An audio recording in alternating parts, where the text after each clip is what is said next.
So a quick notation, if you have an old Ford with a 3.0 liter that's running like absolute shit. In this case, it's my 92 Ford Taurus. And I had an issue where when I was accelerating, it would just go blub, blub, blub, blub, blub, blub, blub.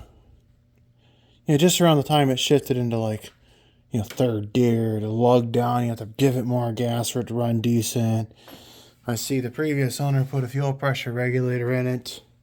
The fuel filter was definitely clogged up, and I cleaned out the mass airflow sensor.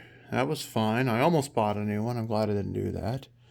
I cleaned out the EGR valve, and, well, still didn't fix it. This here was the culprit. This vacuum line had slipped out and was just hanging right down there below it. Always start simple, folks. Always start simple. That was what it was. And now it runs a lot better. So, just wanted to give you guys that little tip there. That may save you a lot of time and money and diagnostic fees and head scratching. Vacuum leaks. There's vacuum lines everywhere. Check for vacuum leaks as much as you can.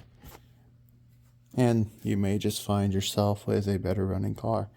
So they even put a new ignition oil in it before I bought it. And, the spark plugs needed to get done. You look at these things, they're not like terrible, but they're not very good. They smell like old dirty gas. Because it sat up for a while. So, always start simple.